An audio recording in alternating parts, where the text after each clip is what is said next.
Hello, and Joe Resinello. And once more, dear brothers and sisters, Sunday night, 8 o'clock on social media, let us go into the breach. So we got a lot going on. All right. This is not going to be a conversation where we're going to be talking about 10 different things. Okay. Our primary focus tonight is going to be talking about what's going to happen to us, not what might happen to us, what's going to happen to us if Joe Biden gets elected. Because as Joe and I keep saying all the time, Joe Biden, if he gets elected president, is not going to be president of the United States. Okay, so people could say, well, he's not a Marxist. Well, number one, he talks like one, and we're going to get into the debate. Okay, and number two, he's being controlled by Marxists because the Democrat Party and Marxists are interchangeable right now. So what's going to come from that? Who do Marxists hate more than anybody else? Christians generally, and Catholics in particular. And that's who they're going to come for. And we're going to break that down from a number of very good sources. Now, we feel like we want to talk about that, but first we're going to talk about, from a few different angles, the debate. Okay, the debate. It's all about the debate, right? That's all you're hearing about this week. And the left thinks they're cute and all this, but Resinello's got a couple of good points he wants to make about that. And then we're going to talk about this whole lie. See, the media lies. They keep lying that Trump he didn't condemn white supremacy or white supremacists in Charlottesville, and he didn't condemn the neo-Nazis. He didn't do that. Number one, he did, and number two, one of the most prominent neo-Nazis in America is supporting Is it Harris Biden or Biden Harris? I'm unsure. It's Barack Obama. Biden Harris, or Harris Biden. It won't matter. But a neo-Nazi, for reasons that Joe and I have said on this show, okay, is supporting the Democrat ticket. So those are our three overall conversations we're going to have, and we're going to start with the debate. But remember, first and foremost, please follow us on Facebook, like our page, share it with your friends, and please on YouTube. We're really trying to build up our audience on YouTube. So when you get an opportunity, please, especially if you're watching right now on YouTube, hit like on the video and hit the little subscribe button. That will help us. We're building it up slowly, incrementally. We could use like a big push. But either way, we want to thank you for all your support up till this point. And remember, check out the Crusade channel, Mike Church's radio station. Joe and I are on there on Mondays later in the day. We have a 3-hour radio show over there. You could do a free subscription for 30 days, trial subscription for 30 days. Worth it to check it out. Definitely worth it. You know, we're there. Mike Church is there. Rick Barrett, Aaron Barker, David Simpson, brother Andre Marie. It's good radio. It's really good radio. So when you're driving in your car, you pop on the Crusade channel as a subscriber. You can listen to it for hours. It's continual. They're always on air and always online at crusadechannel.com. So yeah, let's get into this debate. I, for one, I think my initial reaction was I was a little bit disappointed, but then I have to remember my own advice. Forget about what I think. Watch what the left does. And that's what we're going to get into. And a few more things. So where are we going, Joe? So, like I said, we're going to start off with the debate conversation before we get into the other topics that Joe discussed. An interesting commentary was from Daniel Turner. He writes in the Federalist, and I want to just share some of his ideas, and I think it'll make for an interesting conversation. This is what Turner had to say. I'm not the slightest bit surprised at how the debate unfolded. The candidates were a reflection of us. I'm angry. I'm tired of being lied about. I'm tired of baseless and vague accusations of you're a racist and you don't care about people. And this is the important part. He says, I think the other side is weak, riding the wave of the mob like Robespierre, only to inevitably be destroyed by it. I think they have a nefarious, un-American agenda, and they've sacrificed the truth of our culture to try to improve their chances at winning. The Trump debate was us. And if you don't like what you see in the mirror, don't blame Trump or the vice president. Blame America. Yep. Blame me. Blame yourself. Yep. He's spot on. This really is where the country is right now. That debate, if you ask me, is an analogy of America. How it was a food fight. Well, and the thing is, too, the more I kept thinking in my mind, come on, man, I know I interrupt people. All right, poor Joe, I interrupt him all the time, but Joe's my friend. He's not my enemy in any way, shape, or form. So Trump was interrupting Biden a lot. But then I realized he wasn't interrupting Biden. He was interrupting Chris Wallace. And I've given much credit over the years to Chris Wallace. And now I found that that credit was not well spent on him because he just showed himself to be a partisan hack. Trump had no choice. Now, the reason why I'm saying this is because Joe brings up that this is reflective of what we're going through in America and blaming us. I do the same thing as Trump. Because if I'm trying to have a conversation with somebody and they want to lie, I'm sorry, Biden was putting across lies. Trump needed to rebut those lies. But then there's a third party, the press, that comes in and interrupts me and tells me I can't correct him. Well, wait a minute, man. What's going on here? The guy says that I support white supremacy. I got something to say about that. Now, to me, is that not a legitimate point? And Chris Wallace, well, Mr. President, you agreed to the rules. You agreed to the rules. Your people agreed to the, and you know what? He just kept talking and talking. I've never seen anything like that. Candy Crowley on her worst day was not as bad as Chris Wallace was. It didn't shock me. I expected that. Wallace hates Trump because he says the press is the enemy of the people, and Chris Wallace thinks he is Walter Cronkite. I mean, let's face it. Journalism is dead in America. Completely. I thought it wasn't completely. Chris Wallace showed me. It's completely. He, in his mind, thinks he is the guy out there. I know. I've seen him in interactions with Trump. It's very obvious he despises him. And I absolutely expected that type of behavior. I really did. But Joe, if you despise the guy, okay, if you despise him, then okay, you don't like him, But then don't call yourself an objective journalist. Well, that's our problem with them. Sin blinds people. They're all blind. They have a virus of the mind. This is Trump derangement syndrome. It doesn't matter how smart you are. They have derangement syndrome. The smartest of them have slit their own throats. That's why they overplayed their hand. If you ask me, he hurt his career. Chris Wallace, if he thought he was a serious journalist, even objective people saw that he wasn't objective in the debate. He hurt his career and he hurt Fox's credibility. And I'll give you a perfect example. I will never watch Fox again. I have two news outlets, C-SPAN, America, One America Network. Yeah, One America News. I look at the Federalist. That's it. Right. I am not looking anymore at Fox. And that's just me. And I'm sure other people felt the same way. Wallace tarnished the brand. If you're going to make yourself out to be, I'm a real journalist and I'm on a neutral station, and we're going to get into that a little bit deeper in this conversation, he ruined himself. He should have, frankly, if you really felt that way and he was honest, this just shows you how dishonest he is with himself. He should have said, I don't want to be a moderator. He's wealthy. He doesn't have to be. He doesn't have to do that. He was there just said, I'm going to pass. He's basically, again, like the rest of them, Trump derangement syndrome. He has a virus of the mind. And frankly, it showed, Chris. It showed. And it left Trump with no choice. Before we continue, let's just give a couple shout outs because we're probably not going to be able to do this in a couple minutes because there's so many people in the comment box. G-Tam is with us. Dan, Anthony. We got Barbara. Hi, Barbara. Ann, Daniel, Sandra. Hey, Sandra. Michael says, love you guys. We love you, Michael. Thank you. Pam's with us. And yeah, and then we got about 60 or so watching right now. That was the frustration. That's why when I read that article you sent me, I said, that's exactly right.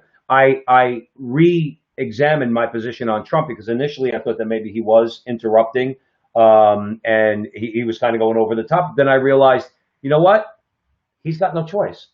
He's got to do that. If he doesn't do that, many of Biden's, let's say, losing moments in the debate, he would not have been forced to do. Like when Trump was pressing him, what was Biden's best? I'm the Democrat Party. You see, like you said about Chris Wallace. Here's the thing: that was a mistake to say. Oh, it's a horrible thing to say. My point is the strategy next time, because he will recalibrate. Is okay. Let him talk, and you'll slit your own throat. You see, I understand there comes a time, because, by the way, for people who thought Trump behaved poorly, let's dial it back when Biden debated Ryan when he was the vice president. He behaved so badly in that debate. He was a bully on steroids on that debate. I laughed to myself because he then got bullied in this debate. In that debate, watch it. Go on YouTube. That is how Biden behaves. Look at his career. Anyway, you know who really handed him his ass, though, in debate was Sarah Palin. Sarah Palin crushed him in the debate, and he really couldn't do anything because she's a woman. You see, he had to. That was a strategy, because basically all you have to say, maybe next time he recalibrates and just lets him talk. Because Biden, and we're going to talk a little bit, he made some very, very serious flaws. He distanced himself from his party. Good. But that's a mistake. That alienates the Sanders voting bloc. And if that doesn't mean that they're going to vote for Trump, they may not show up. Right. He basically lied, and everyone knows that there's a Biden-Harris pact. It's 110 pages. Google it. It comes up on them. Biden-Sanders. He said Biden-Sanders. He denied that. Which is basically... there's no... Yes, sir, what are you talking about? It's out there. And I mean, you don't even have to dig far. We covered it, 3 weeks in a row on this show? Detail. Okay, so it's out there. It's in the public. What do you mean it doesn't exist? And again, Chris Wallace shut down President Trump when he was trying to question Biden on this, because that is a damning document that he signed. Well, that's why he shut him down. Okay, it's his Faustian bargain to become president of the United States after 47 years of trying. Okay, that document shuts him down. That tells moderate and independent Americans and Democrats who are conservative, I'm not voting for that. And what did Wallace allow Biden to do? Worm right out of that without even having to address it. And the only time, like you said, that he did was to say, I never signed any such. I'm the Democrat Party. Biden would always say, when he would pull something like that, because that is a stone cold lie. Look it up. He would say, you're lying. No, Joe, I'm not. Well, anyway, here's the thing. The problem is this. There's too many people that live on the surface. Let's be honest with you. I've said this time and time again. People would vote for Democrats and people would vote for Republicans if it was grimace voting going against the Hamburglar. 40% of the country would still vote. This is where we are as Americans. It's pathetic. And Biden knows this, by the way, and he laughs at you. He laughs at you because he knows that his son did what he did. He knows that there was a pact, because it is. Look it up and read it. He knows it. He knows that the Green New Deal is economically unfeasible.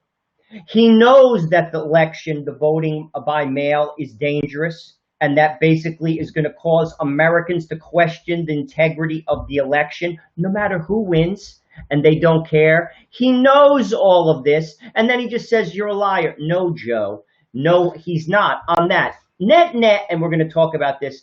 If you peel away all the crap, Trump won the debate. Trump won the debate, and I'm going to tell you why he won the debate. I'm going to tell you 3 reasons why he won the debate. Rasmussen and IBD. Those polls stink, but they're the best of the stinky polls. Trump went up. Look them up. He went up after the debate. That's number 1. Number 2, Telemundo, which should put fear into the hearts of the Democratic Party. 66% of the Telemundo audience, by the way, Telemundo is not exactly a Republican bastion of fans, said that Trump won the debate. Trump is winning in Florida, where Hillary, amongst Latinos, Hillary beat Trump by 26 points. Not this time around. Right now, Trump is up 50 to 46 on Biden, and that is an important swing state. No president in modern history has ever lost Florida and Ohio and won the election. Ever. And that is a huge metric that matters, what I just said. So ultimately, based upon some of those factors, Trump won the debate. And net, like I said, Biden, this is what Biden, he showed to be, I got to give credit where credit's due. He didn't fold. They painted him out to be a man who was living in the basement. He stood his ground. I give you credit on that, in fairness. But here's the thing. To win a debate, you have to be aggressive. Trump will not be outdone by Joe Biden. He wasn't outdone by him in the first debate, and I got news for you. If you're expecting that in the next two, you're going to be sadly mistaken. Well, that'll be the last part of this segment when we talk about, is there actually going to be another two? And like I said, when you say Trump won the debate, that's an opinion. Joe's got an opinion. I got an opinion. We think Trump won the debate, but our opinion doesn't really matter. Again, what the left's reaction to the debate is what you have to watch. Now, we'll get into that in a second. I just want to address the comment box. We are being listened to right now in Victoria, Australia. Oh, very Now, nice. that's a first. Thank you, Ron. He says, good day from Victoria, and he goes on to talk about his Marxist-controlled state. Our premier is a Marxist. You don't want America to live under this type of leadership. Thank you, Ron, and amen. This is what we're trying. That's why we're here. Don, hey, Don, what's happening? Is Biden's a swamp creature? Absolutely. Now, this is the one I want to address. Trevor, please, we love you. Listen, Trevor, we're beyond that. This is just political theater. Trump is not our savior. Vote locally, act locally. We will, and we promote that. We should be acting locally. The problem is, if these Marxists get in, you're not going to be able to act locally. And what's the perfect example of that we gave last week? They want to have, if they get in, this is just an example, Trevor, okay? Because in our hearts, we agree with you, by the way, our friends. But if they get in, and they've said this, that they want to change, or they're going to have the federal government override local zoning laws in the suburbs where they've zoned for single-family houses to build apartment buildings and multifamily units for Section 8 housing over the will of the people that live in those towns. That's just one example, and that's kind of even a tame one, all right? But that's just one example. We agree with you. Vote locally, act locally is what we should all be doing, okay? But we still have to vote against what they're going to be bringing to the table if they do, in fact, get elected. So, Trevor, we just wanted to mention that. Trevor says they'll steal the election. We hope not. Anyway. Oh, and Connie's with us. Hi, Connie. Hey, so, Connie. yeah. So, Joe mentioned Telemundo. All right. Let's get into this a little bit, if you don't mind, about Chris Wallace. Okay. If you doubt for a second, and you're going to get the Joe and Joe take on this. Okay. If you doubt for a second that these dumb questions that Wallace was asking, and you could watch the debate again, he asked nothing like these questions to Joe Biden. You tell me what you think. You tell us what you think. Let's start, Joe, with number one. Now, by the way, this comes from an article in The Federalist by Jordan Davidson. He says, Chris Wallace has received negative marks for his constant interruptions of President Donald Trump and for his poor time management. But the worst thing about his moderation of the first presidential debate on Tuesday were the questions he asked. So let's start with the first one. If we have time, we'll go through them all, but we just want to give you the doozies, okay? What's radical about racial sensitivity training? Are they not watching The Front Line with Joe and Joe? They should be. We're not talking about being racially sensitive. Joe and I are racially sensitive. You want to know why? We're married to black women. We're not talking about that. But again, we're not addressing the question. We're addressing necessarily the stupidity of the question or the bias that's implicit in the question itself as it pertains to Chris Wallace, who's asking the question. Chris Wallace knows that we're not talking about racial sensitivity training. He knows we're talking about critical race theory, which is leftist racism. Am I wrong here? Well, like I said, he lives in that world. He lives in that politically correct circle. Wallace is an elitist, and that is basically he has that badge, and he basically is in that club, and he probably helps craft the what's it called, the HR critical race theory garbage that they shove down your throat in the corporation. That's what I'm saying. He has to know the difference. Well, he has to play along. He has to, or he won't have that job. Well, then why is he at Fox? Because the so-called conservative. Fox is garbage too. It's garbage. All of them are garbage. Every single one of them. Journalism is dead in America. Only, to be honest with you, internet access journalism, or basically low-end, non-sponsored, anything mainstream journal, it's dead. Just like the movies. Hollywood's dead too. Mm-hmm. All the movies they make are crap.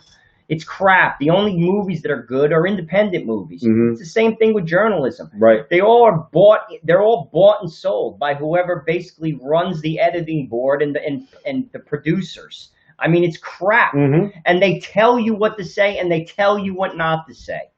That's why stuff like this, what we're doing, like on a very low end, is reporting in many respects. Right. But like outside of that, like Mike Church or other independent radio or independent analysis, that's where you're going to get your journalism. The rest of it's crap. Right. Straight up. I mean, listen, let's go on a little bit. Unless I missed it, and any of you good people out there could correct me if I'm wrong. I didn't hear Wallace ask Biden to condemn Antifa or BLM. Did you? Actually, he said Antifa was an idea. Right, Antifa. So he pulled the Jerry Nadler. Jerry Nadler called Antifa a myth, and Joe Biden calls Antifa an idea. Either way, Chris, what? Andy Nago got hit in the head with a battery from an idea. From an idea. That's what I thought when he said that. I said to myself, "Oh my, that's classic." He got a brain injury. Andy Nago, okay, got a brain injury because of Antifa. I don't think he thinks they're an idea. But here's the point: Chris Wallace didn't pin Joe Biden on that and say, "Do you condemn BLM? Do you condemn Antifa? Or at least, at the very least, do you condemn what they're doing, even if you want to say it like that?" But what did he ask Donald Trump? Will you condemn white supremacists? Excuse me? Where the F are the white supremacists in America? We're going to talk about one who's basically just on the fringes of the fringe, okay? The only reason his name comes up is because the left always wants to bring us there. Where are the white supremacists? I turn on the TV, and when I look at Minneapolis and Seattle and the rest of these cities, I see Antifa and BLM. That's why I said, where are the white supremacists, okay? Because they don't like us much either. Doesn't matter they're skin away. We're Catholic. These guys are really out there. So we'd be on their hate list too. Where are the white supremacists? If I was Trump, I would say, I would have said just that. I turn on the TV, I see BLM and Antifa. If there's white supremacists out there, good. I'll stick Bill Barr on them too. So that was a BS question, if he has it. But particularly because he didn't ask Biden the same question on the other side.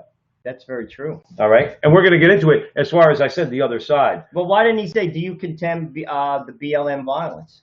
How's that for a question? That would have been a really good one. That's a good question. He would actually. I think that's valid. He could have given. Because there has been BLM violence.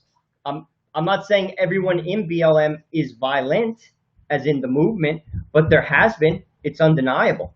I mean, anyone who has eyes that watches television, why not ask that question? Right. Mr. Wallace didn't do it because you're bogus. Utterly and absolutely bogus. That's the word I was looking for, but it didn't come to my head. So Joe, as usual, beat me to the punch. Here's another great question. Okay. There's 3 people, by the way, in Biden rallies. There's him, his wife, and then there might be like, okay, so maybe there's 13 people in his rallies, okay? And him, his wife, and about 10 people scattered throughout, let's say, a particular area. And Donald Trump's got 20,000 people. Now, don't worry, the left is right now wishing, because Donald Trump's got COVID-19, they're wishing him death, and they're saying, well, it's because of the rallies. All right. But again, Chris Wallace has to make it seem like implicit in the question is that Joe Biden is doing things the right way. He wears a mask. He doesn't have these big rallies like you do. So what does he ask Donald Trump? Why are you holding big rallies? Well, he's trying to paint the COVID thing. I mean, it was, like I said, it was bogus. But frankly, like I said, Wallace, if he had any credibility, I think he hurt his career. And at the end of the day, I expected it. Wait to the other two. This is supposedly the conservative outlet. Fox. Well, we'll see if there's going to be another two, and we'll get into it because they might not agree to it. But yeah, so it's like, why are you holding big rallies? So that, again, implicit is that Biden's doing it the right way, and you're being a brazen moron. That's pretty much what Chris Wallace was saying. Do you believe in an unequal justice system for blacks? You know what Trump should have answered? He should have said, yeah, I think blacks have been treated very poorly, and I've actually done something about it. Unlike Joe Biden and Barack Obama, I've actually done something about it. Oh, and by the way, Alice Johnson's sitting right over there. That's what he should have done. You know what I'm trying to say? Well, and I think Alice Johnson was there. There were many missed opportunities. Were they missed, or were they taken away from him? Some, I think, some, at the end of the day, again, Wallace is not going to throw Trump a softball. And the other two, I expect the same type of questioning. This is American journalism. Journalism is the propaganda arm of the DNC. Sorry. And if you doubted that before this debate, this affirms it, because this is Fox News. They don't want abortion legal either, people. Republicans also participate. You mean they don't want abortion to be outlawed? To be outlawed. Right. They don't want it to be outlawed. Right. Because they participate in recreational sex too. And that's what abortion is about. The Republicans are no better. They're not abolitionists. And believe me, while most of them, it was convenient for them to support it, nobody, abortion that is, nobody, and I mean nobody, has been more pro-life than Donald Trump. That's right. Ever since Roe v. Wade. Mm-hmm. What have the Republicans done for the life agenda? What? And now that you're actually threatening it by putting a person like Amy Coney Barrett on the court, and it could be a conservative court, they're balking too. Mm-hmm. Don't think that they want that conservative court. I kind of feel when I would watch interviews, you get a sense of people. They're balking because, again, they participate in this behavior that created abortion. Abortion isn't just for Democrats. It's for Republicans, too.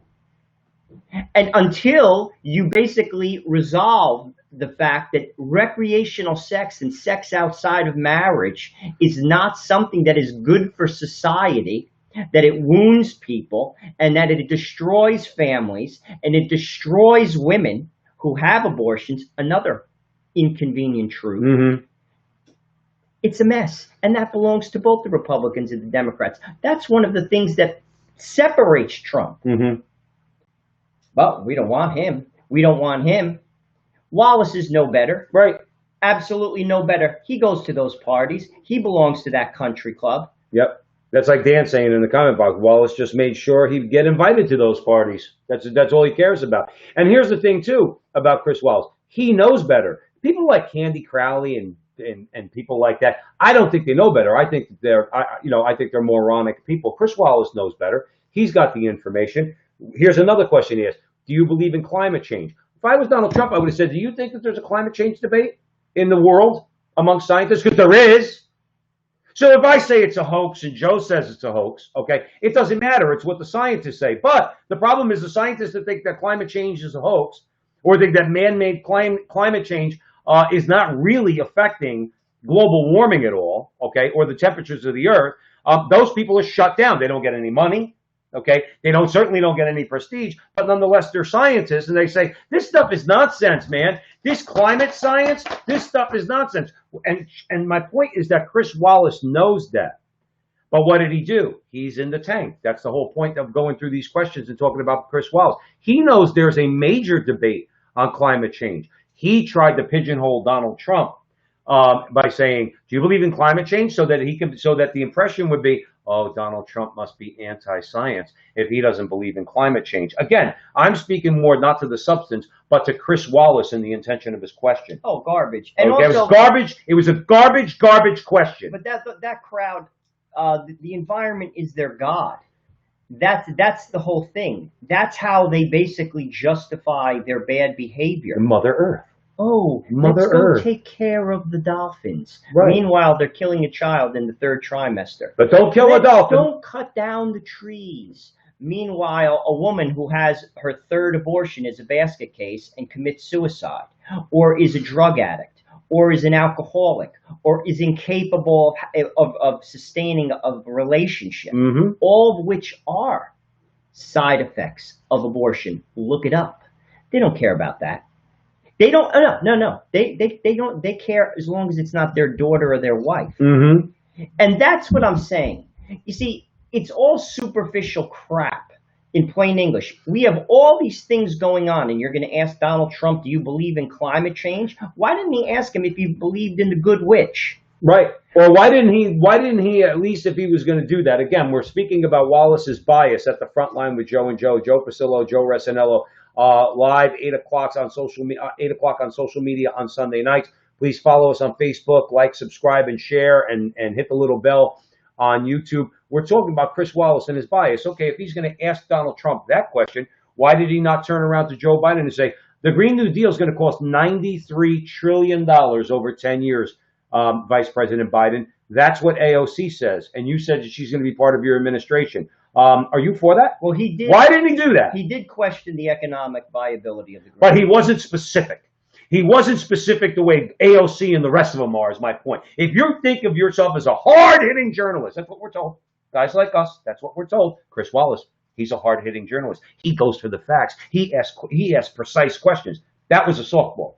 He should have said the words, $93 trillion. And let that sit with Pennsylvania and Ohio and Michigan, Wisconsin, and Minnesota for a little bit. He also said that Harris co-sponsored the Green New Deal, and it's on her website. You see, that's other things he didn't touch on. She's a part of that, and that's who you chose as your VP. It's on your website. You see, once again, I actually think, though, he won on that point. I think Trump articulated that very well, that it's economically, it's not feasible. I think he also won on the fires in California. Oh, yeah. I think he knocked that ball out of the park. Biden looked like a deer in the headlights when he threw that out there. Especially since Trump's throwing into the middle of that. Oh, listen, Gavin Newsom says I did a really good job with that before you start blaming me for it. Which they couldn't handle that. So, I mean, either. like, the Green New Deal's a loser for that crowd. And I think when he tried to distance himself from that, that hurts him. You see, that's why, again, what Joe is saying is if there is 2 more debates, a lot of the Democratic pundits don't want him to debate because he is in a lose-lose situation on a lot of topics. Topics of substance, another topic that he lost during the debate. Name me one law enforcement agency that is supporting you. No, name me one. You could have heard a pin drop at that point. That was a loser. Right. And believe me, that's an issue that transcends politics. Is that the point where Biden, the only thing he found to say was, shut up, man. Possible. I think that's all he was left with. I mean, no, there was a palpable silence at that point. No, because Biden obviously couldn't answer that question and say, okay, take the most radical police force in the country. Oh, they're supporting Portland. He couldn't even say one, and Trump knew the answer. That's why he asked it. So when anybody thinks Trump is done, show me one law enforcement agency that supported you. Here's another one that bothered me beyond belief, and everybody at this show knows why this bothers us. Here was Wallace. Oh, we'll come back to Roe versus Wade. He gave Biden a complete pass on the fact, and if I were you, I'd tune in tomorrow to the Crusade channel where Joe and I are going to go over the evolution of Joe Biden's abortion position, but he let Biden get away with going extremely to the left, where Trump would have eaten his lunch on that one. And said, you support abortion right up till the moment of birth, okay? And Biden wouldn't have been able to say anything. What did Chris Wallace turn around and say? We'll come back to Roe versus Wade. Well, that was BS. We call BS on that. That's a loser for them. And again, that's something they gloss over. They also know it's disgusting. But at the end of the day, they want abortion. This country is far, far from God. Our country, you see, this is, and we've talked about this, Joe and I, on other shows. I mean, Trump is not saving this country.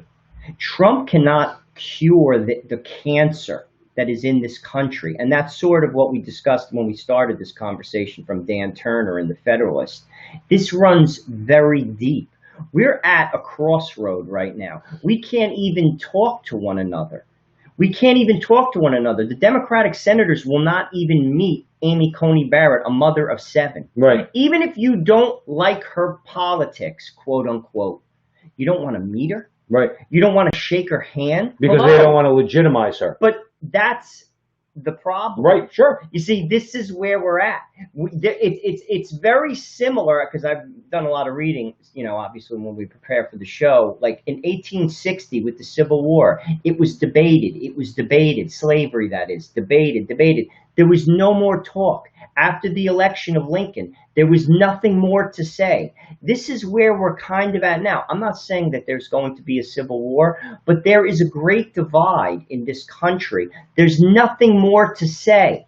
People have dug their heels in, and it has nothing to do with their heels. It has everything to do with their heart. And Donald Trump isn't going to solve that. All Donald Trump's going to do, I got news for you, my good friends, is even if he wins 4 more years, he's going to buy us 2 decades with judges. The problem is still there. The rot of this country is still here, and it's not going anywhere.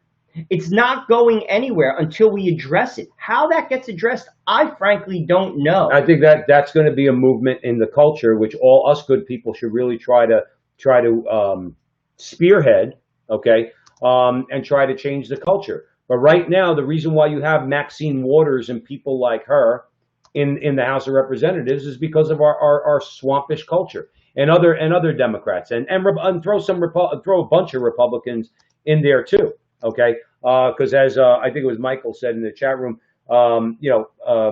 Republicans, they only pay lip service to the pro-life movement only around election time. They don't do anything about it. They never did anything about it. Okay, it's at least like Father Imperato says, you have to vote for them to hope they'll do something about it, because at least in their platform, the Republicans say they're pro-life, but ultimately it's going to come from the culture.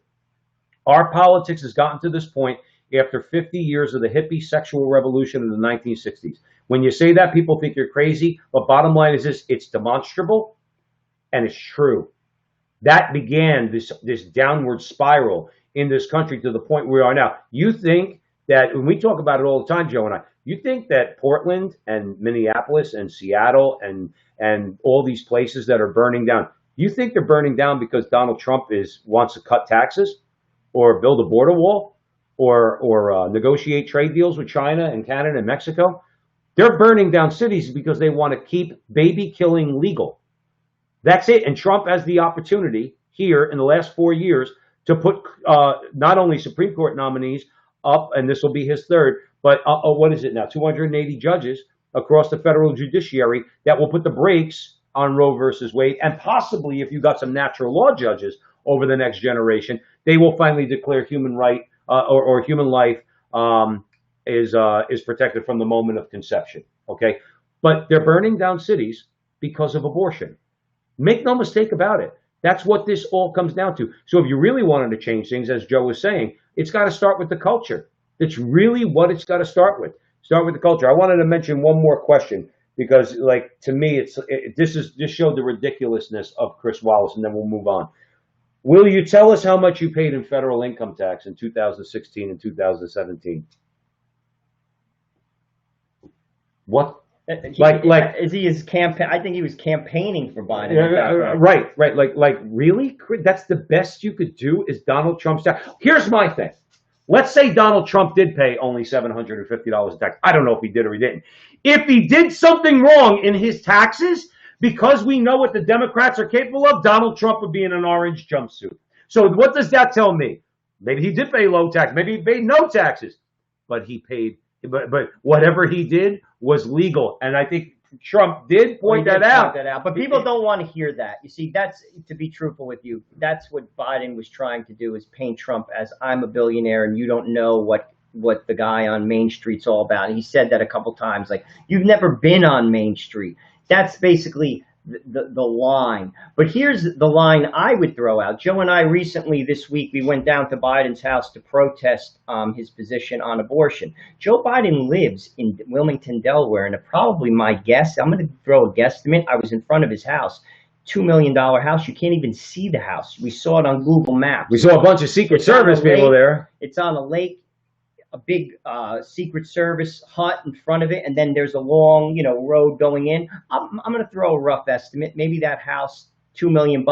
He also has a vacation home in Rehoboth Beach. I was told that cost $3 million. Joe Biden never had a job. Joe Biden has been in government since he's 27 years old. My question in that debate would have been this: Joe, where did you get the money to buy $5 million worth of property? Senators don't make that kind of money. Don't make that type of money. They'll say Jill made it. She's a doctor. She's not even. What is she a doctor of? Joe, I know. No, but I mean, like, that's my point. Like, she's not a medical doctor. She has a PhD. PhDs make less money in some respects than friggin' cops in towns in New Jersey. So where did you get the money? And this is what I'm saying. Like, this is where, and people gloss right over this. I can remember, and I want to make a couple more points on something that Nolte, one of our favorite authors or journalists, had to say about this debate. But like, I can remember when Obama was purchasing his property, and I was having a discussion with someone. I'm like, the guy just bought a $40 million house in Martha's Vineyard, and he spent about $9,000 million on a house in D.C. Good for him. Good for him. Where did he get the money? Where did he get the money? How much? Do you know how much money it costs even to maintain a $40 million property? Just to maintain it. Electric, air condition, taxes, landscaping. You know, Barack Obama's not out there with a lawnmower, and it doesn't cost $50 to get the lawn cut. Right. When you got hedges and flowers, it's probably like $5,000 a month. Yeah. Just to have your landscaping done. Where does he get the money? He gets the money by abusing the system. Joe Biden abused the system. He has $5 million worth of property. But then they want to question Donald Trump on whether he paid enough in taxes. Here's the point: did he file his taxes legally or not? That's the only question you have to answer. And if the answer is yes, Joe, you have to go look at you and your party, because you are responsible for that tax code. You can't blame any of us for trying to save on taxes. I don't want to pay taxes. I'm going to do whatever I legally can to pay them as low a tax as I can. And I don't care if somebody pays taxes more than me, okay, if they make less money. Okay, I don't. I'm going to use the law to my advantage, whatever the law is. And Donald Trump did just that. Okay, you can't even say, even if he paid zero income tax, and I don't know if he did or he didn't, even if he paid zero, you can't even go far as to say what he did was unethical. Because again, he followed the law. He told his accountants, whatever the law is, that's what you do. Well, here's another angle on it. Joe, you've been in politics for 47 years. If the law is corrupt, what did you do about it? If you care so much about equality, about the person on Main Street, what did you do about it to change it? To make the law fair for the guy on Main Street versus the guy on Park Avenue? You clearly didn't do that. So once again, that's a moot point. It's a moot point because, first of all, he didn't pay $750. I highly doubt that. And whatever he paid, it was according to the law. And if the law is corrupt, my question to you then, Joe Biden, is what did you do in 47 years? I was in the private sector working and making money. You bought $5 million worth of property on graft. That's what you did. Well, let me not say that. I don't know how he got it. So why I say I don't know how, I want to know how, Joe. You tell me. But everyone's okay with that. Right. Everyone's okay with that. Wallace is okay with that because they all belong to the same club. It's the same I'm a rich white guy club. And they pretend like they want equality. It's I went to an Ivy League school, I'm a rich white guy. And basically, I like to keep it that way. That's it. So, all right. So you're at the front line with Joe and Joe. Joe Pasillo, Joe Arsenello. Eddie's with us. Hey, Eddie, what's happening? He said true patriots should be concerned about how politicians become millionaires and how a business tycoon amasses wealth. I'll tell you one business tycoon they never go after or question his wealth. That's George Soros. But if you say that on Fox News, you get cut off. Thanks for joining us, Eddie. We love you to death. Facebook user, didn't have a name here, did say that the end of the New York Times article, I read this too, was that Trump paid $5 million as down payment for current and future tax liabilities. So if he did pay $750, he said, here's $5 million moving forward. You could put that towards my future tax bill. Joe's with us. Joe Campo from Brooklyn. What's happening, Joe? The law bill was passed by Joe Biden. Of course it was, Joe Campo. You know that, and we all know that. Anna's here. The Bidens made $15 million since his vice presidency ended. I'm telling you, Anna, we should all go into politics. We'll change the entire government, and we'll get rich in the process. And Herminia is joining us. Biden is not a billionaire. Where did the money come from? Good question. Hold on. Ready, Herminia? China. So you're at the front line with Joe and Joe. So look, I think I'm going to speak for most of our audience. I would say that we're Christians, probably predominantly Catholics, okay? And hence the title of our show. The Christian persecution is coming, man. It's coming. And if anybody doesn't see the handwriting on the wall, you really need to open your eyes. Jesus said, he who has eyes to see, let him see. Who has ears to hear, let him hear, okay? They are coming for us. They won't care if you call yourself a liberal Catholic or a conservative Catholic. They won't care if you're traditionalist or Orthodox. They won't care if you're evangelical or Anglican. If you profess to believe and bend your knee to Jesus Christ rather than the power of the state, the power of the government, we're in trouble, man. Would you agree? Well, yeah, I mean, particularly in this segment, I think is very powerful. It centers mostly around the Equality Act. Yeah. The Equality Act, which was recently passed, and we have a number of folks that spoke about it. You have Judge Alito, you have the U.S. Catholic bishops. Not to be honest with you, I think that they don't carry the weight that they used to in the country, but they do make some good points. In this one, they make some good points. This, basically, I got pulled this together primarily from an article from Robert Marshall and LifeSite News. By the way, anybody out there, not just Catholic, any person of goodwill, if you want to keep up on more of the cultural stuff that's going on, LifeSite News is a must-read. Okay, and John Henry Weston runs LifeSite News. You get all the things that are of value to us.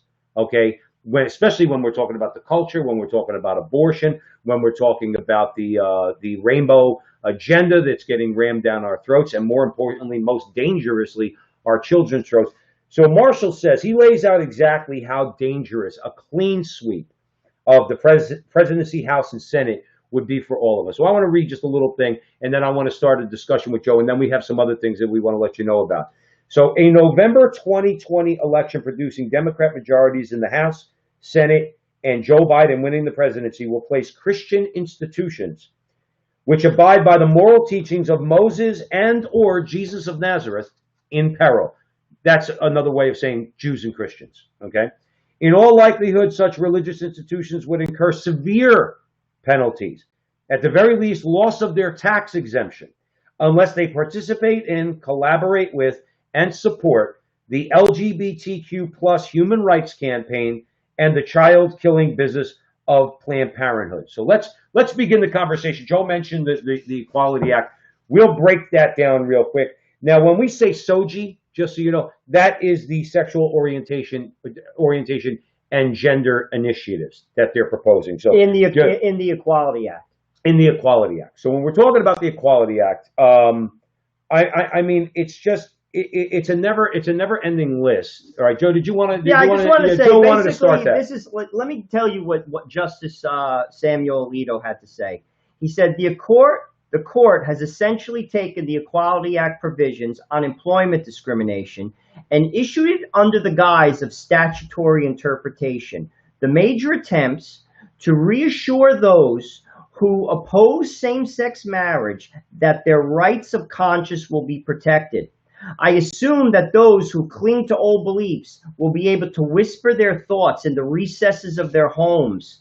But if they repeat those views in public, they will risk being labeled as bigots and treated as such by the government, employers, and schools. This is the Chief Justice of the United States saying that this is what would happen if this passed. By the way, it is happening. Associate. But he's a chief, but he's on the Supreme Court, and Samuel Alito is one of the heavyweights. Sorry, he is. All right, absolutely. He's not. Elena Kagan is a lightweight. Breyer is a light. Nobody looks to Breyer for his decisions. Alito they listen to. Claudine's in the comment box. She said what Joe just said. Is it coming? It's already started. Here's the thing, Claudine.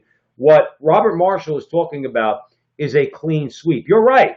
You're right. It has started because you're dealing with children who are impatient. Okay, they've taken what used to be in the closet, and now they basically have made it well known what they want, and they're trying to ram it forward. He's talking about a clean sweep. Right now, obviously, we don't have that. We have the Senate, we have the presidency. Here's the thing, as just a little bit of a silver lining, even if that happened before we move forward. The silver lining is this: Amy Coney Barrett gets on the Supreme Court, a fifth. Unfortunately, it's not sixth because of disgracia John Roberts, okay? But a fifth conservative vote on the Supreme Court, okay, that will help us if, in fact, there was a clean sweep. And just like Obama, just like we said, 6 months ago, Obama had the worst record with the Supreme Court, and that wasn't a conservative Supreme Court. So can you imagine if there's a conservative Supreme Court and this crowd tries to ram some of this stuff through? But we still, nonetheless, that's just a silver lining.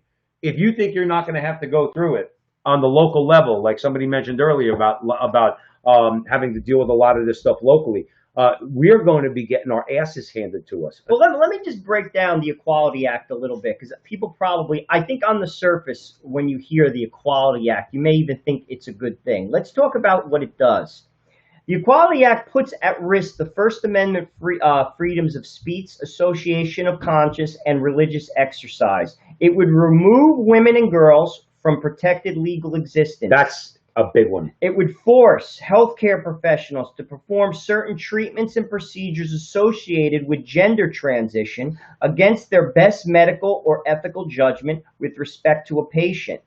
It contains no firm criteria for gender identity, which creates a path for potential emotional and physical harm against individuals, particularly in highly personal sex-segregated spaces such as restrooms and locker rooms. Now, before Joe continues, I just want to remind everybody, I just want to remind you all, this bill, this Equality Act, passed the Democrat-run House, but obviously, and again, we're talking about the dangers of a clean sweep, it certainly has been stalled in the Senate. And real quick, Joe and I were talking before the show. Donald's in the chat room. Donald, we were talking before the show. Exactly right. Governor Murphy is competing now with Gavin Newsom and disgraziad Andrew Cuomo. He's pushing the same abortion legislation as Cuomo passed in New York, which will go into effect if, in fact, Roe versus Wade is overturned, which means New Jersey will be an abortion-on-demand state.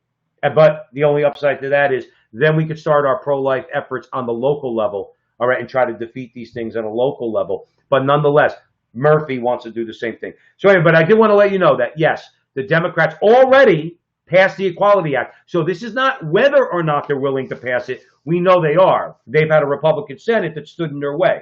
It would force charitable services to either violate the principles or shut down. Shelters would be required to house vulnerable, sometimes traumatized women with biological men. Foster care and abortion and adoption agencies would be expected to place children with same-sex partners regardless of some birth mother's wishes and children's best interests. These are the realities of this act. And someone said in the chat room, how do we fight this? We fight this by putting Trump in office so he could put natural law judges on the bench. Right. You see, all Trump, this is what the election is about. It's about judges. I've been saying this for 4 years.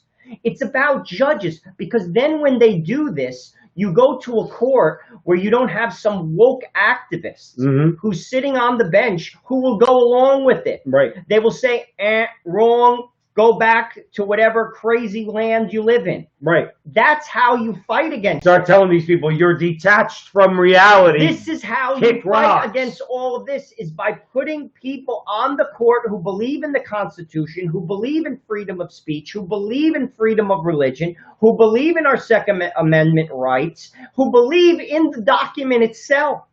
That's how you fight against this. And by the way, all it does is buy us time. That's it. You see, ultimately, we have to fix our own hearts as a country. Claudine said in the chat room, we've lost our North Star. Yes, the North Star is God. We've lost it. That's not going to cure the country. That has to be, I'm going to tell you how you do that, by giving a good example. Saints are the only people that change the world, people. I've said this on show after show after show. It's example. It's example. Words do not change people. Man listens to what he sees, not what he hears. You have to change yourself. I have to change myself, and people have to see the fruit of my good behavior, and then they will start to change for themselves. But in the meantime, we need to put good judges on the court. And Donald Trump has done that. And that's why, if you don't like him, and frankly, I'm going to be honest with you, Donald Trump is a very flawed person. Let's be real. He is. He's a flawed man. That is the only, well, there's other reasons I have, but that is the driving reason why I vote for Donald Trump. Every Christian, if you take your faith seriously, should want constitutionalists on the court. Every single one. Why? Because one of our rights is freedom of religion. Mm-hmm. And they are stepping closer to taking them away. Oh, no, no, no, no, no, no. You can have your religion, just as Samuel Alito said, but only at your kitchen table. Right. Don't you dare say that marriage is between a man and a woman in my company, because I will fire you. That is reality. Right. And if you have a good judge on the bench, I could say that's wrong because I'm a Catholic and that's what I believe. By the way, so do Jews, so do Muslims, and I'm suing you. You put bad judges on the court, guess what happens? They say, wrong, Joe. They say you lose. They'll say you've given up your right to free speech because what you're speaking is hate speech. Get it? So that's why. That's how the liberals. That's how they twist things. Go ahead, Joe. That's why you vote for Donald Trump. Right. Not even if you dislike him. If you believe in Christ, don't you want freedom to express your religion? Don't you? Even if you're an evangelical, you're a Methodist, you're a Baptist, you're a Protestant of any denomination, you are a Buddhist. Right. You see, that's why you want judges, and that's what you do. Right. You see, that's how you fight in the short term. In the long term, you purify yourself. How do you do that as a Catholic? You live a sacramental life. You follow the tenets of the church. Don't look at your brother, look at yourself. Don't tell me what this one's doing and that one's doing. It begins with you. It begins with me. Mm-hmm. Set an example. That's how you change the culture. Love your wife. Stay married. Take care of your kids. How's that for a start? Boy, you are countercultural. I mean, like, come on. Lisa's in the chat room. Hi, Lisa. How you doing? She said all of the legal protections and progress that women have worked for is being erased because a man decides they feel like a woman. Absolutely, we've said it before. How is this coalition that they've hobbled together going to stay in place if they do get any kind of real power? Because guess what?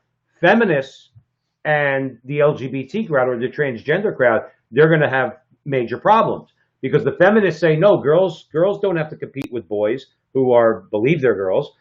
They can have their own right, and they're trying to protect girls. And the trans crowd is saying, no, those boys who believe they're girls, they ought to be able to have the right to run in those races against biological girls. And they're going to have a big fight on their hands. But like you said, they want to erase the very idea of man and woman. That's absolutely true. And as then you followed up with your comment, he created them male and female. Yeah, that'll make their brains explode when you try to talk like that. Ann's with us. Ann made a very good point because we were talking about if this stuff goes through. So it's difficult to find Board of Education meeting minutes, right, because they keep them hidden. They keep them secret. And unless you have a child bringing material home, you can't find out what the diversity curriculum is taught in the grade school. Absolutely right, and we've covered this before. When the parents go to the school to have a meeting with the teacher, and the child who the teacher swears is confused, and if it's a boy thinks he's really a girl, won't act that way in front of the parents. Why? Because they don't want to let the parents know what it is they're doing in that school that those very parents are paying for. So this is part of what's going on, and we're going to continue. We're not going anywhere right now. There's more to this story, okay? Jawal's with us. Ron. Hey, Rita, what's happening? And Herminia is with us. So real quick, so the Heritage Foundation chimed in on this too. Yes. Okay. Now, Heritage Foundation is a reliable source. Absolutely. Okay. If they're gonna give an analysis of something, particularly something like the Equality Act, they're gonna break it down. They're gonna break it down truthfully. So here's a couple points from the Heritage. I'm not going to read the whole thing, but here's from the Heritage Foundation. Says that the SOGI provisions in the Equality Act would empower the federal government to impose punishments on citizens who dissent from SOGI ideology. I think Joe Resinello just said that. Including medical professionals, parents, women and girls, businesses. Here's another one. Creative professionals who understand that humans are born male or female and who believe that marriage means a union between one man and one woman could be compelled to use their artistic gifts to create custom goods and services for events that violate their consciences, such as same-sex celebrations and same-sex marriages. We already know that. The baker, right? Baronel Stutzman, all right? Sure. The pizzeria owners in Indiana who were targeted. You don't just go find the pizzeria in Republicanville, northern Indiana, which is primarily Catholic. Southern Indiana, Protestant. Northern Indiana, Catholic. Okay. You don't just find a pizzeria owner because, oh, they wouldn't cater my same-sex wedding. No, they were targeted. They were targeted by the people that push nonsense like this Equality Act. Okay. And here's what Joe also was just talking about.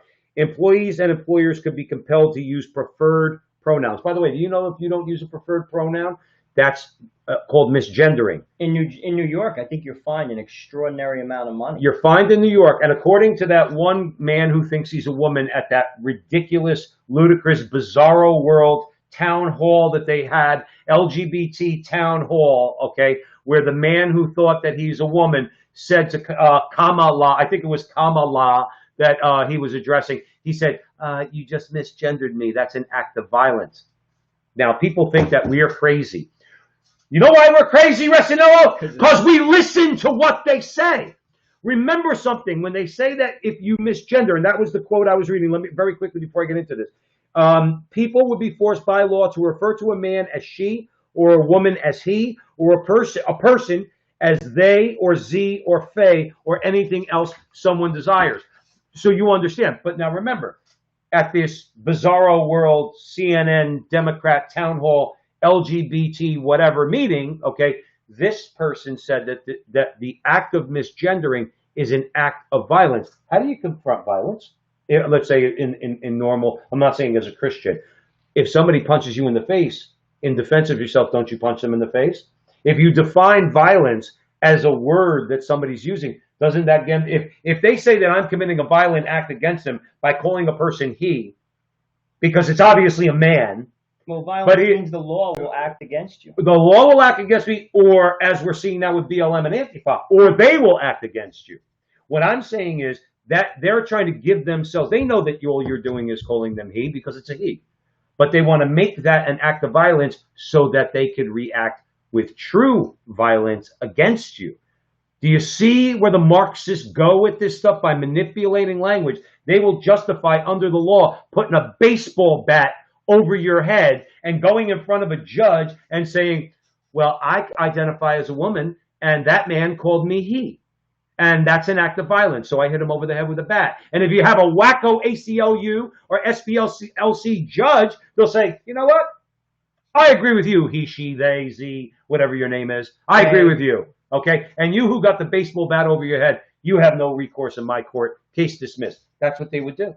That's what they would do. That's why this stuff is dangerous. People, it's about judges. The Trump presidency for every Christian, for every Jew, and for every Muslim comes down to one thing: judges. If you don't support him in this and you take your faith seriously, then shame on you, because they're coming for you. Oh, because they are there. And I'm going to tell you this right now, and the things we're talking about are very real. How's this sound? You go to med school, and they make you perform an abortion in the med school to get your diploma. And if you don't, you don't graduate. So they now control another profession. That's real. You see, this is what I'm talking about. But yet, it glosses it. Everyone just glosses it. I hate Donald Trump. I hate Donald Trump. I'm not voting for him. Mm-hmm. I just hate him. He's just disgusting. Mm-hmm. Well, either you don't take your religion seriously, because all these things are real. This is real. Right. There have been adoption agencies. The state of Massachusetts, for instance, has shut down Catholic adoption because they tried to force them to give children to same-sex couples, and they said no. So they shut it down. Mm-hmm. What if they say a hospital, a Catholic hospital, and there are many of them in the United States, has to perform these services, and they say no? Guess what's going to happen? They're going to shut down. They're going to shut down. So this is, again, people, I'm not making this crap up. Right. This is real time, real. It's real. That's right. Or you don't care. You see, that's another thing. But you will eventually care, because you cannot build society on this. I'm telling you this right now. Even if they win, I'm going to tell you this. The Soviet Union did not last for 100 years. 90 years, it collapsed. It imploded. You cannot have a sustainable culture with these ideas. Sorry, sorry. Whether it lasts 50 years, 80 years, but in the meantime, we will suffer like dogs. Maybe that's what we need. Maybe that's what God is going to use to change the hearts of the American men and women. Maybe that's what we need. Because I'll tell you this, Donald Trump isn't fixing it. And I'm going to tell you this, the cancer runs real deep in America. We don't even have 50% of the people who have families stay together because they don't think it's important. Why do you think these kids have blue hair and they're doing drugs and they're all on medication? And they're joining Antifa. Because they're wounded. Right. Those kids are wounded kids. Kids that come from healthy homes don't do that. Whether they're rich or poor. I got news for you. If you look at it, if you want to break it down, our society is crumbling. People, help, black or white, doesn't matter, rich or poor. Kids that come from healthy homes don't do that. It's our society. It's a rot that's in the society. Well, that's what they've tried. That's what they've been mostly wildly successful in doing in the last 50 years. Yes, since the hippie sexual revolution in the 1960s, is creating these very type of people. Okay? If you're a husband and a father and you're sexually liberated and you think you're just going to go out and just bang everything in sight, okay, and eventually your wife finds out and you get a divorce and say, that's the way I am. I'm sexually liberated. You're the problem in society. I'm sorry how judgmental black that sounds. or white. Right, that doesn't really matter. Because the kids are going to be messed up. You're hurting your kids. You see, there's the problem. And yet we all just gloss over it. We all gloss over it. Yep. And you know what? So let's keep going because the Democrats are not interested, by the way, so you know, in discussing this Equality Act. They're not interested in any accommodation at all, okay? Now, again, Joe and I don't make statements that we can't back up. This is documented, okay? So I want you to listen to me loud and clear, okay? All U.S. House amendments offered to neuter the Equality Act were defeated. Republican members of the House Judiciary Committee proposed amendments to H.R. 5 that would have exempted, now here, because there's a couple of comments in the chat room, exempted biological females from being forced to compete against biological males in sports. That's a court case that's going on right now, as somebody mentioned, and we mentioned, I think Ann said it. I think Ann's up in Connecticut. That's a case that's going through the court right now. Okay? Girls are not allowed to compete with other girls, and the Democrats are not in favor of the girls. Let's face it. Now, eventually they're going to have to answer to the feminists, but right now, they're not in favor of girls. They will shield healthcare providers from being compelled to affirm, or this was one of the proposals, was meant to shield healthcare providers from being compelled to affirm an individual's subjective sense of gender identity. I don't want to call you a woman if you're not a woman. I don't want to be forced to call you a woman if you're obviously a man. I don't want to. And the law should protect me, Joe. Of course it should. The law should protect me. Now, am I going to insult you?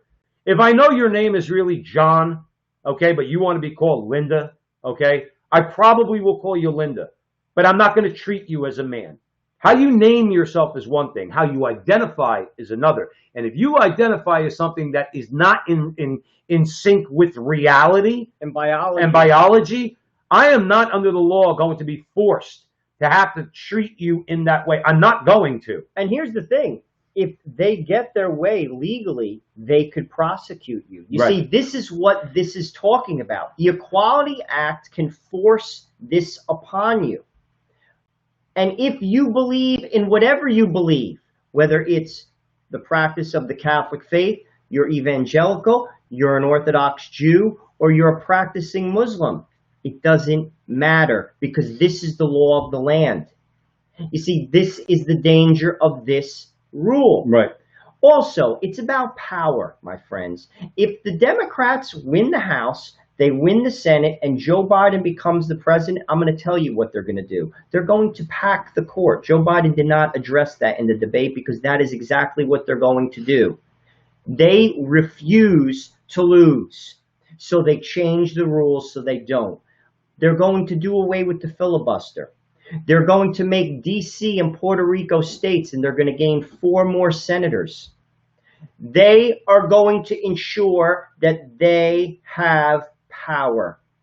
because it's not about the people. This whole election cycle should show you that. It's as clear as day. They are willing to tear the system to the ground in order to win.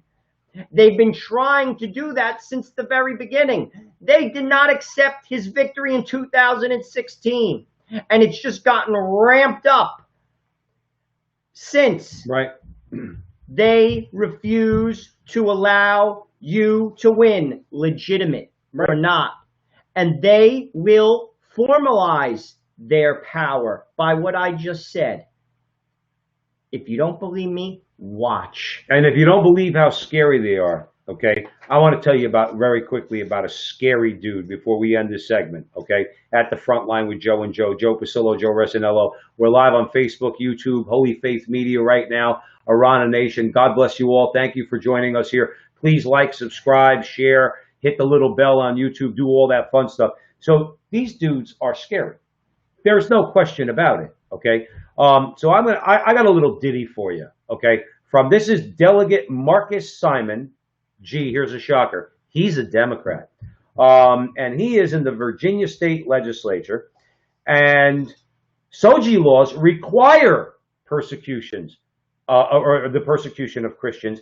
And Marcus Simon spoke in favor of a state equivalent of the Federal Equality Act. Now, I just want to read his quote.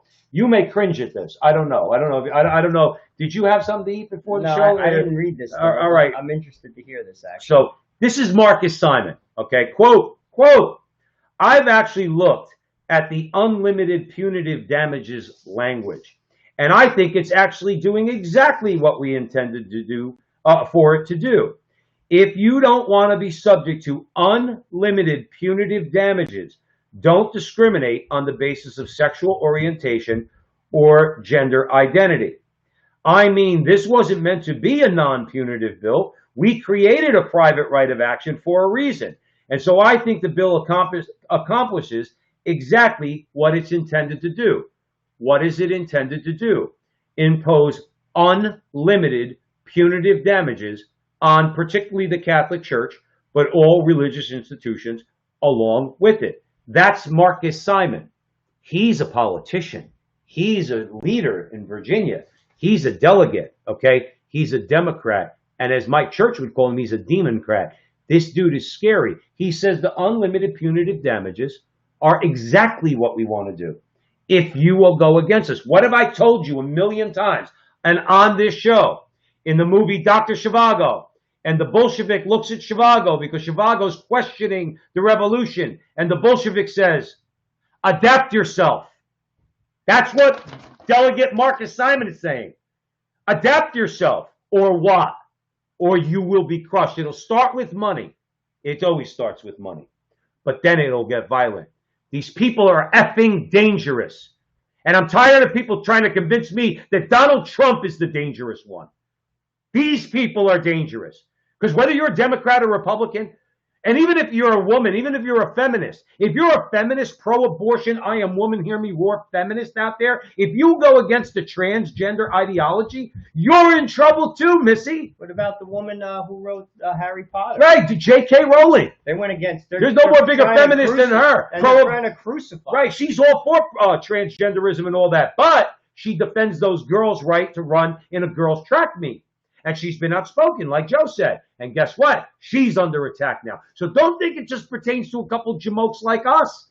It doesn't. You must adapt yourself to the revolution. You're not going to be able to dialogue with these people. You're not going to be able to talk to them. Okay? They want what they want when they want it, and you will adapt yourself or you will be crushed. It's that simple. Let's change gears because this was one of the debate topics that was discussed a lot, actually, saying Trump is basically a white supremacist.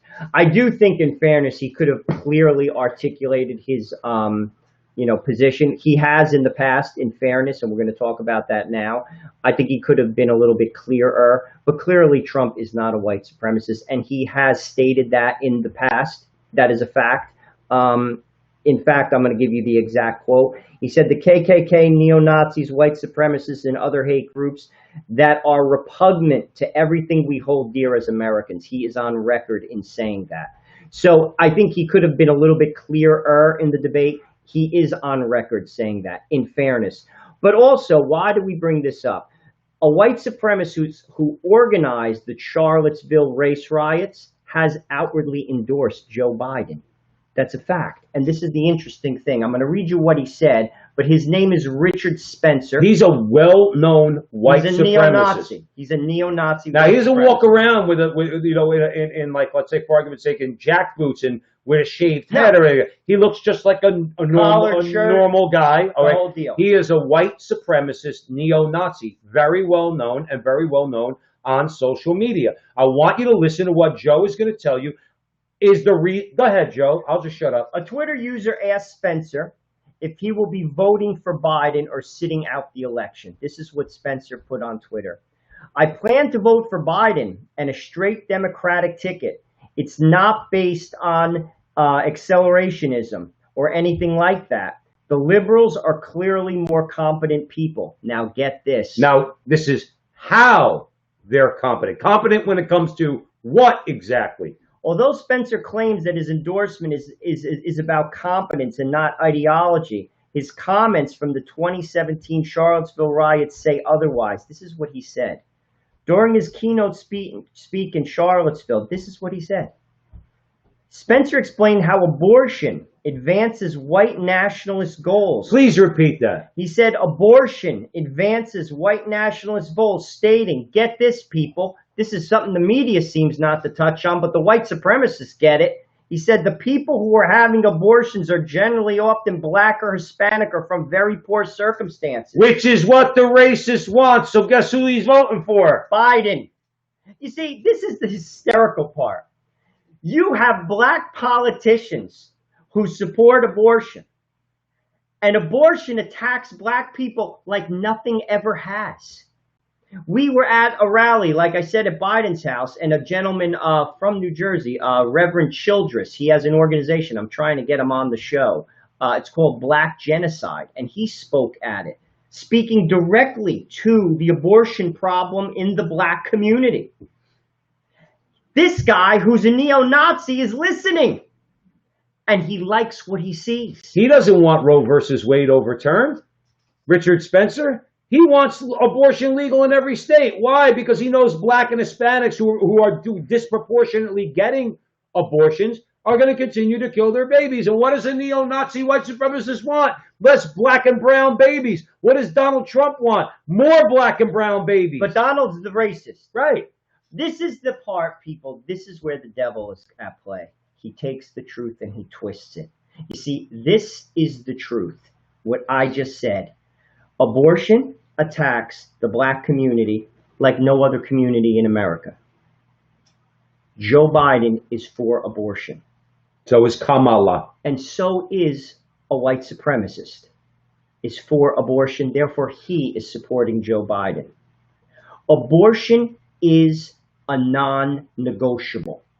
I'm telling you this, and history is going to prove me right. I'm going to tell you this right now. Just like slavery is a non-negotiable, abortion is a non-negotiable. The reason why we will not let it go as a society is because of the sexual revolution, and sex is an accepted practice outside of marriage. It's even accepted practice even in some marriages where people have sex outside of their spouse. And we will not let it go. And because of that, our society is falling apart. Mm-hmm. It is falling apart. This is where we have arrived at. As, what's his name, Turner said it when we began this situation, this discussion. This is who we are as Americans right now. The mess that we saw in the debate is who we are as Americans right now. Our culture is rotten. It's rotten. And until we address that, we don't get anything right. That's right. So we might get a little bit of time with Donald Trump getting elected. We're certainly praying for it. We're praying for the defeat of Nancy Pelosi, that the gavel be taken out of her hand. We pray that the American people are going to continue to want better judges, so they're going to keep the Senate in Mitch McConnell's hands. But if we don't do, and if God gives us this 4 years, and we don't do anything to try to change this culture, and yes, no matter how hard it is for people to hear, no matter how much they think you're wacko for saying so, okay, it's not abortion that's the source of our problems. It's not gay marriage that's the source of our problems. It's contraception is the source of our problems. No matter if anybody wants to hear that or not, the contraceptive mentality that was given birth in the 1960s, all right, has caused all of our problems. Go read Humani Vitae by Pope Paul VI, where he predicts all this, the destruction of families, the destruction of society. It's not just some innocuous private act. It has a ripple effect throughout society. It's had a pretty bad ripple effect throughout society.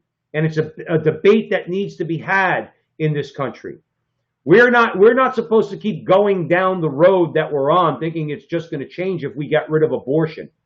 We have to stop where we are on that road, turn around and go back to the beginning. But the beginning is not what people are going to want to hear. The beginning is we have to go and we have to overturn Griswold versus Connecticut. That is the decision that legalized contraception. Now, that might, for some people, seem a bridge too far, but if you really wanted to know why everything is such a swamp, Joe says it all the time. I say it all the time. The church has been very loud about this. Maybe not our individual bishops, but the church has been very loud about this, okay? This is the cause of nearly all our problems. Sadly, the horse is out of the barn, and frankly, we are going to suffer as a society. Like, ultimately, honestly, God's hand is on everything, and ultimately a greater good comes out of all bad. But sadly, what you just said, I agree. I've been married 7 years. We don't contracept. I've never contracepted. I have 4 children, and we lost 2. So I actually had 6 children. I trust God. Simple. I trust God. And when you have when you contracept in your marriage, basically what you're telling your wife or your husband is, I love you to a point. I don't love you completely. And basically, when you do come together, you're using each other for sex and pleasure. That's what a contraception mentality does. You're using each other. Love gives, it doesn't take. You see, the horse is out of the barn. To say that even in Catholic circles is crazy. People are listening to my voice and some people are turning the television off right now. But what I am telling you is true. Contraception, it was laid out in Humani Vitae if you've ever read it. And basically what the Pope said is it said, it will cause men to not respect women. It will cause men to go outside of their marriage and have sex because they're protected. All those things came to pass. It will lead to abortion. He said that too, and it came to pass. It will lead to divorce. He said that too, and it came to pass. The family is falling apart as a result of this behavior. But we don't love each other enough to do that. You see, that's another issue. To do that, you must love completely. That's what marriage is. Marriage isn't a word. Marriage isn't having a big reception or going on a fancy honeymoon. Marriage is giving oneself completely. And those people who do have successful marriages, it may not look pretty either. You may not live in a McMansion. You may not drive a Mercedes, and your kids may not go to an Ivy League school. But you have healthy, happy families. And you have people like Judy P., who just put in the chat room that she was married 57 years. God bless you, Judy P., because that's what a marriage is. It's forever. It's forever. And it's to give oneself completely. And to contracept does not do that. Sorry, you're kidding yourself, and America is kidding themselves. And it always goes back to what you say, too, about sacrifice. Part of it all. See, if we want to get to that point where we could put that horse back in that barn, okay, there are things we could do that will lead up to that. One of them is to start living a little bit more self-sacrificing in a self-sacrificing way. Lisa's in the chat room. Lisa said contraception. I'm sorry, Lisa. Basically, Lisa, she said she's never contracepted, 5 children, 3 miscarriages. See, that's self-sacrificing love. Basil had 4 kids, and he has a grandkid. I grew up with them. He's my age at 50. Got married at 19. They make you seem like that. You know, they make you seem like that the world can't function without condoms and birth control pills. Because in other words, it's a selfish world, Joe. No, but that's what I'm talking about putting the horse back in the barn. In other words, yes, it's very difficult to convince people that contraception is needs to be put back in that barn. Okay, but there are things you could do, like I said, to lay the groundwork for that. And one of them is start living a self-sacrificing life, start living for others outwardly too. Okay, in many ways, not just feeding the poor, getting on podcasts, doing what we're doing. In other words, getting our voice out there, showing, putting some stones on the table, getting some skin in the game. People see that, people react to that. So then when you do say something like we just said, which will not go over well with most Catholics, and certainly not go over well with evangelicals, you know what? If you lay that groundwork, they'll start to take you a little bit more seriously. I promise you that. So what Joe was trying to say was we, and we've been saying this for 2 years now, from our very first show. If you want to change this culture, start by making your bed. I think one of the military guys had given that speech at that time.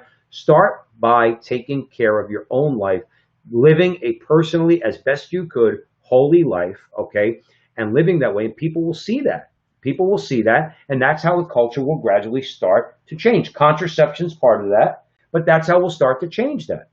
And I think that's all we have to say about that. I have nothing more to say. I feel like Forrest Gump. That's all I have to say about that. Exactly. All right. So we want to thank you all for being at the front line with Joe and Joe. Joe Pasillo, Joe Rossino. I think that was a pretty good conversation. I do too. Yeah. So God took it in a couple of different directions. Right. And ultimately, like you said, God's in control. So if you think we can't get, not you, but if you think we can't get rid of contraception, remember something. God's in control. So thank you for joining us at the front line with Joe and Joe Pasillo, Joe Rosinello. Like we said earlier, please follow us on Facebook.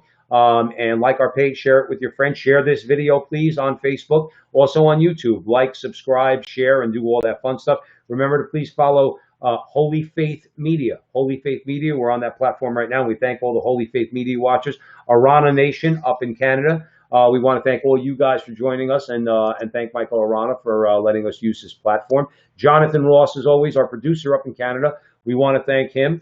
And remember, we got to get in the fight. We just got to. We're in the fight. We got to keep pushing the fight. Not be ashamed. Okay. Not be bullied. Keep speaking the truth, because that's what ultimately. It's like the Wicked Witch of the West. That's ultimately, it's like the truth is like the water you throw on the Wicked Witch of the West. At the end, she goes, "I'm melting." That's what you want from the left. You hit them with the truth. It's like, "I'm melting." That's what we want to do. So until next. Oh, and by the way, remember to take a look at Through Crusade Channel, always on air and always online at crusadechannel.com, the last live radio station standing. We think you'll like what you see. And remember that our conversation is your conversation, and that conversation, it's going on everywhere. So we'll see you next week.